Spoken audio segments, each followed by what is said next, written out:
My fiancée Vanessa said, "Don't touch my money." Jack, a 32-year-old software engineer, sat in a polished Manhattan law office, the air heavy with the scent of leather and ambition. Across from him was Vanessa, 30, his fiancée of 3 years, her family's old money wealth casting a long shadow. They'd lived together for a year, and Jack had saved for months to buy her a Tiffany ring she adored. Wedding plans were in full swing, lavish, thanks to Vanessa's parents, Richard and Claire, who insisted on a country club extravaganza.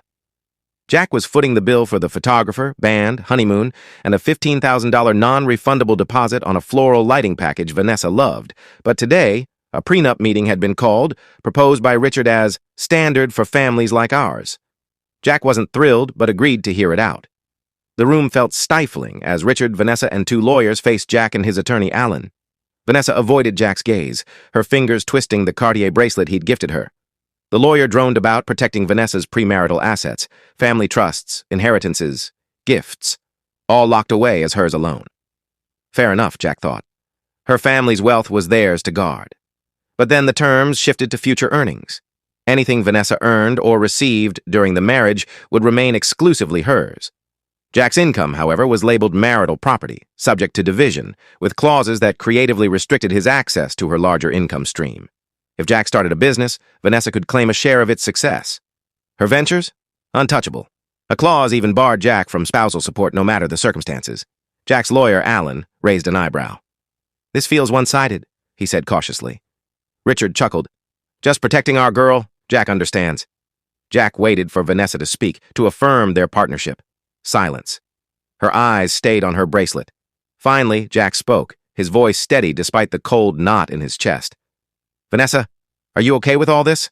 She looked up, not with the warmth he'd known for 3 years, but with defiance, a flicker of disdain. "Jack," she said, her tone flat, "you can't touch my money. It's all mine." The words landed like a blade. Not our future, not our life, just her money. The room seemed to shrink. Richard smirked. The lawyer shuffled papers. Jack felt the weight of 3 years, shared dreams, late-night talks, the life he thought they were building, reduced to a ledger. He didn't argue or shout. Instead, a slow, genuine smile spread across his face, born of clarity, not joy. "This has been incredibly illuminating," he said, standing. He nodded to Alan. "I don't think we have anything more to discuss." Without another word, he turned and walked out, his footsteps echoing in the stunned silence. Alan caught up in the lobby, bewildered. "Jack, what was that?" Jack's voice was calm, almost serene. "It's over, Alan. She just told me everything I need to know." Alan tried to talk strategy, but Jack shook his head. "Some things aren't negotiable." Outside, the city buzzed, oblivious to the fracture in Jack's world. Vanessa's words, "It's all mine," looped in his mind. He wasn't angry, not yet, just awake. The illusion of their partnership had crumbled, replaced by a stark truth. To Vanessa, he was a means, not an equal. He hailed a cab, his mind already shifting to what came next. The ring, the deposits, the shared apartment, all threads he'd need to untangle. But for now, he felt a strange lightness. Walking away wasn't defeat. It was survival. He'd loved Vanessa, or the idea of her, but the woman in that room wasn't the one he'd proposed to. As the cab pulled away, Jack knew he'd dodged a trap, even if the pain of it hadn't fully hit. Jack returned to the apartment he shared with Vanessa, the silence of the space louder than the city outside. Her words from the prenup meeting, "You can't touch my money, it's all mine," echoed, each syllable a crack in the future he'd envisioned. 3 years of love, a year of living together, and a proposal that had felt like a promise. It all felt like a mirage now. He moved methodically, packing a bag with essentials. Laptop, clothes, a framed photo from a beach trip they'd taken. He left the picture of them on the dresser, a quiet acknowledgement of what was ending. By evening, Vanessa hadn't returned. She usually got home by 7 p.m., so Jack left, crashing at his friend Mike's place. Wednesday morning, his phone buzzed with Vanessa's texts. "Jack, where are you? We need to talk." He didn't respond. A voicemail followed. "This isn't funny. Call me. My father's upset." Jack ignored it, the sting of her cold defiance from the meeting still fresh. At work, he struggled to focus, his code blurring on the screen. Alan, his lawyer, called, relaying that Vanessa's lawyer was surprised and open to revising terms. "Was Vanessa in that meeting?" Jack asked. "Did she hear herself?" Alan confirmed she had. "Then there's nothing to discuss. Jack said. "Tell them the wedding's off." Alan hesitated. "You sure?" Jack's reply was firm. "I did the math." Staying would be dumber. That afternoon, Jack began unraveling their shared plans. He called the florist first, who held his $15,000 non-refundable deposit for the floral lighting package Vanessa adored. "I need to cancel the Miller-Hamilton wedding," he said, using their generic surnames. "The bride and I had a fundamental disagreement on partnership terms. Perhaps Ms. Hamilton or her father can take over." The florist was sympathetic but firm. Non-refundable meant non-refundable. Jack provided Vanessa's contact info. Next, the band, a $5,000 deposit gone. They were less understanding but took Richard's details. The photographer, with a $3,000 deposit, offered a partial refund if rebooked. The Maldives honeymoon, a $20,000 hit, was thankfully refundable through AMX Travel. Each call chipped away at the life Jack had planned, but it also felt like reclaiming his dignity. Vanessa's texts grew frantic by Thursday. "Jack, this is ridiculous. You're embarrassing me. Friends are asking what's going on. The invitations are out." Jack stayed silent, her words from the meeting drowning out her pleas. Then Richard called, his voice dripping with condescension. "Jack, what you did was impulsive and disrespectful. It's just business." Jack's response was measured. "Marriage isn't business to me." Vanessa made it clear I'm not a partner. If that's her view, she needs someone else. Richard scoffed. "You're throwing away a great future over a piece of paper." Jack countered. "That paper, and her words, were the future she offered. I'm not signing up for that." Richard hung up, muttering about regret. Jack arranged to retrieve his belongings, his Wusthof knives, rocket espresso machine, books. Mike agreed to help. Vanessa wasn't there when they arrived. Her absence allowed confirmation of her priorities. As Jack packed, he felt a mix of relief and sorrow. The apartment, once a shared home, now felt like a stage for a play that had ended. He left the keys, no note needed. Walking away was message enough. Vanessa's latest voicemail arrived, her voice cracking. "Jordan, I'm messed up. The apartment's empty without you. The florist called. They want $25,000 more. Daddy's furious. Please talk to me." Jack didn't reply. Her tears felt like too little, too late. He wasn't cold-hearted, just clear-eyed. The woman he'd loved had chosen money over him, and he was choosing himself. Vendor cancellations and Vanessa's reaction. A week after Jack walked out of the prenup meeting, the fallout intensified. Vanessa's words, "You can't touch my money. It's all mine," still burned, but Jack was done mourning the illusion of their partnership.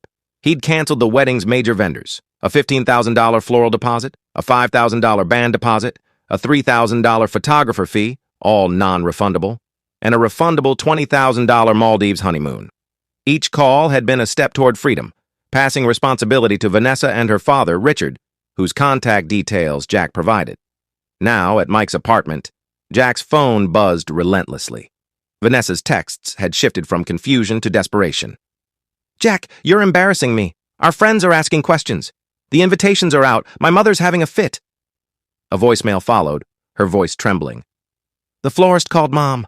They want $25,000 more for the flowers and lights. Daddy's furious about the money. Please, I need you. Let's talk." Jack didn't respond. Her tears felt hollow, overshadowed by the memory of her cold defiance in the lawyer's office. The financial pinch was hitting her family, and Jack suspected it fueled her pleas more than regret. Richard called again, his tone sharp. "Jack, you're being dramatic. This is just business. You're throwing away a wonderful future." Jack's reply was calm but cutting. "Your daughter made it clear I'm not a partner." "That's not the future I want," Richard sputtered. "Madison's devastated." Jack countered. "Is she devastated she hurt me? Or that her wedding's off?" Silence, then a click. Jack felt a grim satisfaction. Richard's entitlement was cracking under the weight of their own choices. By Friday, Jack arranged to collect his remaining belongings from their shared apartment. Mike tagged along for support.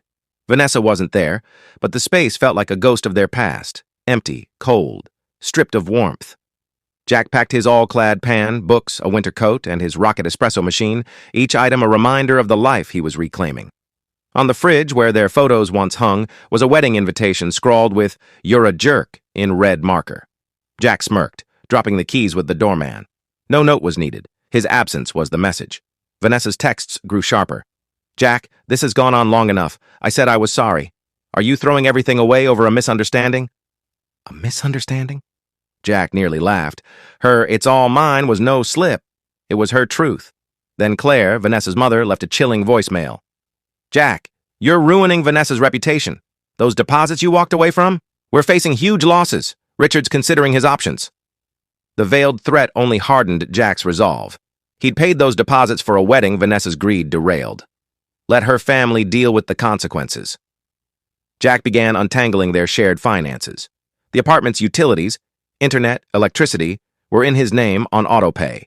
He logged in, canceled them effective immediately, and emailed Vanessa politely. Please arrange to retrieve my remaining items. Have a witness present. He also canceled a wine club subscription she loved and downgraded a streaming bundle, not out of pettiness, but principle.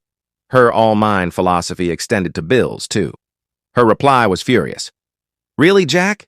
You cut off the internet? How childish. He responded, not childish, Vanessa. Fiscally responsible. You said it's all yours. Assume that includes bills. Silence followed. A mutual friend, Sophie, called. Vanessa posted a rant on Instagram about betrayal, then deleted it. Her mom's ranting to everyone. Jack explained briefly. The prenup showed a side I couldn't live with. Sophie understood. Oof, say no more. The social ripples were starting, and Vanessa's narrative wasn't sticking. Jack felt lighter, his anger giving way to clarity. He wasn't destroying their future. Vanessa had, with her family's backing. Now they were learning that choices have costs, and Jack was done paying for theirs. Confrontation with Vanessa and her family. 2 weeks after Jack walked out of the prenup meeting, Vanessa's desperation peaked. Her words, "You can't touch my money. It's all mine," had shattered Jack's vision of their shared future.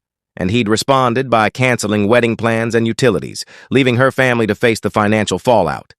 Now, Vanessa's texts had turned from pleading to demanding. Jack, this has gone on long enough. You've made your point. I apologized. Are you throwing away 3 years over a misunderstanding? Jack scoffed. Her misunderstanding was a calculated stance, backed by her father, Richard, and their lopsided prenup. Then came Claire's voicemail, icy and accusatory. Jack, you're single-handedly ruining Vanessa's reputation. Those deposits you abandoned?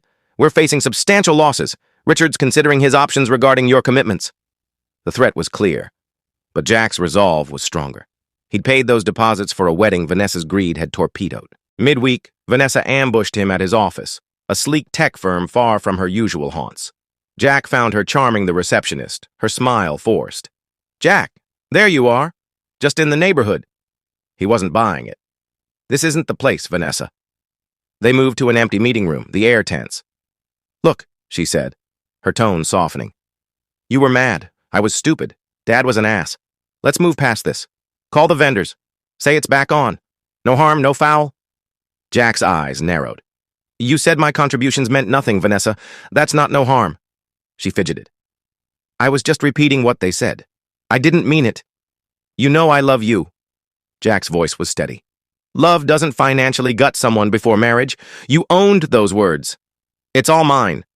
Her face tightened, a flash of anger breaking through. So that's it? You're destroying everything? Everyone will know you called off the wedding? Jack leaned forward. No, Vanessa. They'll know we weren't on the same page about marriage. You made that clear. She stood, eyes blazing. You'll regret this, Jack.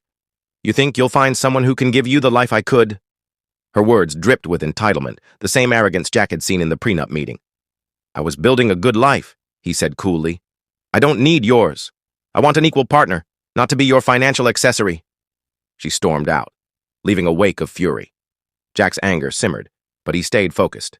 He drafted an email to mutual friends and family who'd received wedding invitations. Dear all, Vanessa and I have made the difficult decision to cancel our wedding. We apologize for any inconvenience. Vendor communications will be handled by the Hamiltons. Short, neutral, but clear. Vanessa's family owned the mess. Supportive texts poured in from friends, some mutual, validating Jack's choice. Vanessa's attempts to spin a victim narrative faltered as whispers of the prenup's terms spread. Sophie, a mutual friend, texted, Vanessa's spiraling. Her mom's ranting to everyone about the money. Jack replied, She showed her true colors. I'm done. Back at Mike's, Jack reflected on the confrontation. Vanessa's ambush hadn't swayed him. It had clarified her priorities. Her love was conditional, tied to her family's wealth and control. Richard's threats and Claire's accusations only deepened Jack's resolve. He wasn't the villain here, Vanessa's entitlement was. The financial hit, $25,000 for flowers, $5,000 for the band, a country club cancellation fee, was theirs to bear. Jack felt a quiet power in walking away, in refusing to be their pawn. The pain of losing 3 years lingered, but it was overshadowed by relief. He was free, and Vanessa's anger was her own to carry. The next move he suspected would come from her family, and he'd be ready. 3 weeks after Jack ended his engagement to Vanessa, the Hamiltons' desperation turned vindictive. Jack's decision to walk away from the prenup meeting, where Vanessa declared, "You can't touch my money, it's all mine," had triggered a cascade of consequences, canceled wedding vendors, lost deposits, and a social ripple that dented Vanessa's reputation. Jack had moved on, canceling shared utilities and sending a calm email to friends and family. "Vanessa and I have called off our wedding due to irreconcilable differences. Vendor matters are with the Hamiltons." Support poured in, but Vanessa's family wasn't done. Their latest move was a low blow, and it lit a fire in Jack. On a quiet Thursday, Jack's boss Tom called him into his office looking uneasy. "Jack, I got a call from Richard Hamilton this morning. He implied you're going through personal instability that might affect your work. Suggested we be cautious with you on sensitive projects." Jack's blood ran cold. Richard, Vanessa's father, had tried to sabotage his career, a petty attempt to punish him for refusing their terms. Jack steadied himself. "Tom, that's a fabrication. My personal life's had upheaval, sure, but my work's solid. You know my record." Tom nodded, his expression reassuring. "I told him your performance is stellar. The call was odd, sounded like a bitter old man. I've got your back, but watch out for that family. They're trouble." Jack's relief was laced with fury. Richard's stunt wasn't just personal. It was a calculated attack on his livelihood. Back at his desk, he channeled his anger into action. The apartment's utilities, internet, electricity, were still in his name from their shared life. He'd already canceled them, but now he double-checked, ensuring every bill was severed. He emailed Vanessa, copying his lawyer, Alan. "Please arrange a time to retrieve my remaining items. A bookshelf, kitchen tools, have a witness present." He also canceled a wine club subscription Vanessa loved and a streaming bundle, not out of spite but principle. Her all-mine mantra applied to shared expenses, too. Her reply was scathing. "Cutting off the internet? Real mature, Jack." He responded, "Just fiscally responsible, Vanessa. You said it's all yours, bills included." Her silence was deafening. The social fallout was growing. Jack's email to mutual friends had shifted the narrative, and Vanessa's attempts to paint him as the villain weren't sticking. Sophie texted, "Vanessa posted an unhinged Instagram story about betrayal, then deleted it. Her mom's ranting to everyone." Jack replied, "The prenup showed her priorities. I'm out." The financial hit was stinging the Hamiltons. $25,000 owed to the florist, $5,000 lost to the band, and a country club cancellation fee. Richard's lawyer tried to pin liability on Jack, but Alan shut it down. Jack's deposits were his contribution. Vanessa signed the contracts. Her family's on the hook. The irony was sharp. Their greed to shield Vanessa's wealth left them liable for her commitments. Jack's anger at Richard's sabotage fueled a cold determination. He wasn't just walking away, he was drawing a line. At Mike's apartment, he sipped coffee from his rocket espresso machine, his Wusthof knives gleaming in the kitchen. The pain of 3 years lingered, but Richard's move clarified things. Vanessa's family saw him as disposable, a problem to be managed. Jack wouldn't play their game. He focused on work, pitching a passion project to Tom, who approved it with a grin. "Keep shining, Jack." The Hamiltons' vendetta had backfired, exposing their pettiness while Jack reclaimed his life. Vanessa's texts had stopped, replaced by her family's bitter silence. Jack knew they weren't done, but he was ready. His self-respect was non-negotiable, and their consequences were theirs to face. Final resolution and fallout. 6 weeks after Jack walked away from the prenup meeting where Vanessa declared, "You can't touch my money, it's all mine," the dust began to settle. Jack had untangled his life from hers, canceling wedding vendors, utilities, and shared subscriptions, and sending a neutral email to friends. "Vanessa and I have called off our wedding. Vendor matters are with the Hamiltons."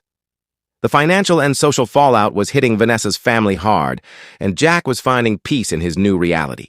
He'd retrieved his final belongings, books, a winter coat, his all-clad pan, from their apartment, where Vanessa left a wedding invitation defaced with "coward" in red lipstick. Jack shrugged, leaving the keys with the doorman. The gesture was petty, but it only confirmed he'd made the right call. The Hamiltons were reeling. The florist, owed $25,000 beyond Jack's $15,000 deposit, threatened legal action against Vanessa, who'd signed the full contract. The band, with Jack's $5,000 deposit, refused to budge, citing her signature. The country club slapped them with a hefty cancellation fee. Richard's lawyer tried to pin liability on Jack, but Alan was clear. Jack's deposits were his contribution. Vanessa's contracts are her responsibility. The irony was delicious. Their prenup, designed to shield Vanessa's wealth, left them liable for her commitments. Alan relayed that Richard was apoplectic, while Claire was mortified by gossip spreading through their social circle. Vanessa, Sophie reported, had become a recluse, her victim narrative crumbling as word of the prenup's terms leaked. Jack's email to friends had worked, framing the cancellation as mutual while pointing vendor issues to the Hamiltons. Supportive texts from friends and family poured in, validating his choice. Vanessa's attempts to vilify him fell flat. Her betrayal posts on social media were deleted after backlash. Sophie texted, "Vanessa's quiet now. Her parents are fighting over the money." Jack replied, "They showed who they are. I'm free." The financial hit strained Vanessa and Richard's relationship. He blamed her for mishandling Jack. She blamed him for the aggressive prenup. Jack found a grim satisfaction in their self-inflicted chaos. One evening in his new modest apartment, Jack poured a whiskey and sat on the balcony. The weight of 3 years hit, not grief for Vanessa, but for the future he'd believed in. Her words had reduced their love to a ledger, her column protected, his erased. The disappointment stung, but it was healing. Jack's new space felt like home. His rocket espresso machine hummed, his Wusthof knives gleamed, and he was reconnecting with hobbies and friends. At work, Tom approved a passion project, praising Jack's focus. The sabotage attempt by Richard had backfired, solidifying Jack's standing and exposing the Hamiltons' pettiness. Vanessa's texts had stopped, replaced by her family's stony silence. Mutual acquaintances said she was subdued, grappling with the financial and social fallout. The Hamiltons' arrogance had cost them dearly, tens of thousands in losses, a tarnished reputation, and fractured family dynamics. Jack's revenge wasn't vengeful. It was walking away, choosing self-respect over a gilded trap. Their consequences were natural, born of their own greed. Jack felt lighter, his anger replaced by clarity. He'd learned to spot red flags, entitlement, control, a partnership that wasn't equal. Vanessa's true colors, valuing money over love, were her burden now. She might learn, but Jack doubted it. Entitled people rarely change. As he sipped his whiskey, Jack looked forward. Work was fulfilling. His apartment was his own, and his friends rallied around him. The pain of 3 years lingered, but it fueled growth, not regret. He dodged a toxic future, and the freedom tasted sweeter than any country club wedding. Peace out, he thought, toasting the stars. The Hamiltons could keep their money. Jack had his worth, and that was enough. Please like and subscribe Meesha's Quest Tales and hit the bell for new stories.